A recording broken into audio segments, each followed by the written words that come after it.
Alright, nephews. Welcome to Scroll 64. It's your favorite unk. It is 4 o'clock on the dot. Deadass. 4 o'clock even. I'm at work right now. And I figured this was the perfect time to start a scroll, because if I'm being honest with myself, I probably ain't gonna want to make one later. So I'm catching myself while I'm still mentally here.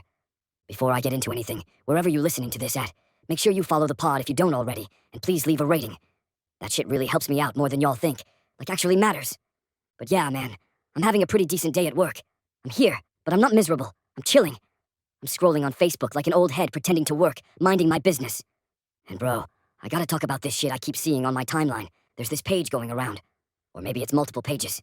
But it's these niggas who go around pranking people. And the setup is always the same. It starts as a brain breaker. Some innocent little mind game. He'll be like, say this phrase forward. Then he'll be like, alright, now say it backwards. And every single time, it ends with the person saying, nut in my butt. And bro, when I tell you, these niggas be catching people in the most vulnerable positions imaginable. Like, imagine you at work. You laying on your stomach. Your legs pulled up. Somebody got you holding your toes. And this man got you on camera saying nut in my butt, loud as hell. In front of God and everybody. That is insane. It's embarrassing. It's humiliating. I sit there like, how does he keep getting these niggas? How do people keep falling for this? And I ain't gonna lie, part of me is horrified. But part of me low-key respect it. Because we do need more jokesters in the world. We need more niggas who just here to cause harmless chaos. But then, it hit me. I don't like when people record other people without their consent. And that thought made me think about this other content creator I saw. Dude goes through drive-through lines claiming he's spreading peace. Says he's just trying to get messages of encouragement from the workers. Positive vibes, love and light type shit. But on this one video, it was this gay dude working the drive-through. Dressed very feminine. Wig on, nails on fleek. Full beard still popping though. And you could tell, that nigga was just trying to do his job. And I hated it. Because I could already see what was coming. The comments, the ridicule, the jokes, the disrespect. And I just put myself in his shoes. Imagine you just trying to get through your shift so you can clock out and go home. And now some nigga with a phone and quote-unquote good intentions just put you on blast to millions of people. I don't like that shit. I don't like people invading regular folks' privacy and exposing them to the internet without their consent. That shit not peace. That's content farming. Anyway, here I am at work. And bro, I gotta take a shit so bad. Like bad. And I'm trying to see if I can hold this shit till 7 when I get off. I even thought about putting a sign on the door that say BRB, I got a dookie. But I don't think rich white people would take that well. And I know for a fact my boss wouldn't appreciate that level of honesty. But hey, that would be me keeping it real. Speaking of real life, an old friend hit me up yesterday and asked if I wanted tickets to go see TNA wrestling. They in Nashville. I said, nigga, hell yeah. Immediately. And it's crazy because this friend is a girl. We go way back. Never been romantic. Always just homies. Solid. And I feel like this is happening on purpose, because when I meet up with her for the tickets, I'ma see what type of time she on. Y'all know I've been talking about reigniting my social life, and this feel like a key piece of that puzzle. Then another homeboy hit me up, asking if I wanted to hoop tomorrow morning. Now mind you, I'm out of shape as fuck when it comes to cardio. So at first I hesitated, but then I caught myself. Like, nigga, you've been complaining about being bored, and now somebody inviting you out to do something fun. What you gonna do? Say no? So I said hell yeah. And apparently it's tied to Special Olympics, which honestly makes it even better. I don't know what I'm walking into, but it's for a good cause.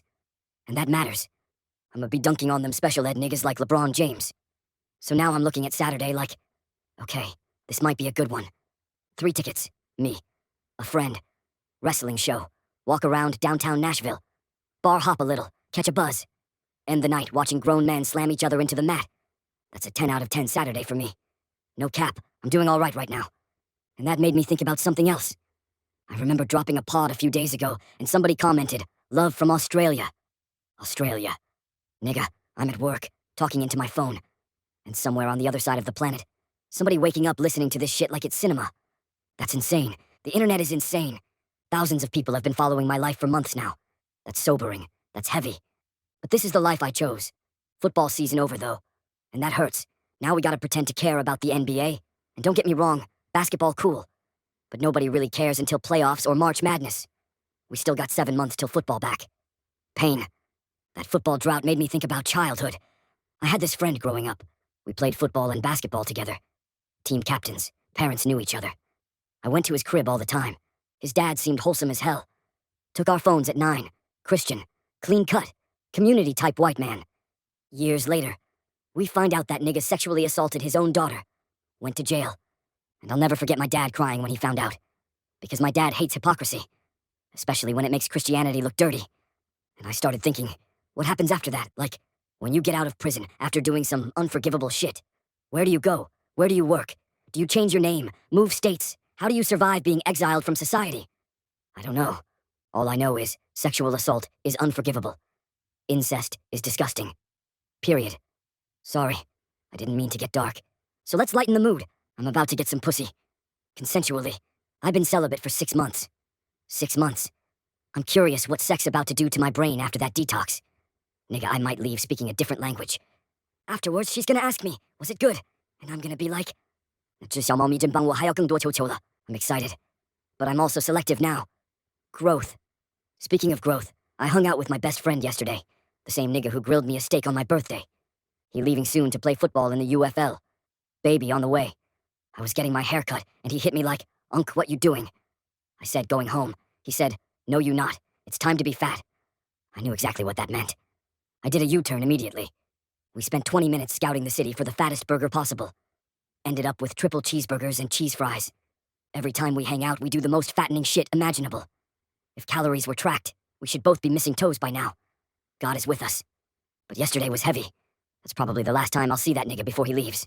Next time I see him, he'll be a father. That's crazy. Imagine your best friend from 10 years ago, now a dad. Since the baby ain't got a name yet, I decided her name is Unk-et until further notice. Everybody agreed. She's gonna love me. Then I saw a post that unlocked childhood trauma. Bad grades. Nigga. Bad grades meant ass whoopings. I remember 3rd grade. Got a C and a D. Teacher handed me the paper, and I started crying immediately. I knew my fate. Teacher asked what was wrong. I said, I'm finna get a whooping. She called my parents. That bus ride home felt like death row. Long route, too. Extra suffering. Dad didn't whoop me that time because the teacher said I was trying. Next week I got another bad grade and said, hell nah. Started throwing bad assignments straight in the trash. Only showed good grades. This was before online portals. Kids today couldn't survive that era. Everything online now. Nigga, I'd have gotten beat weekly. I couldn't grow up in this generation. Anyway, that's all I got. Hope you enjoyed it. Hope you laughed. Hope you felt something. I'm finna hold this dookie till 7 and enjoy this upcoming weekend. Keep God first. Do the right thing. Be a real nigga. Don't stop. Because once you stop, your dreams stop. Unc loves you. Have a good day or night, nephew. And if you can, buy a wristband.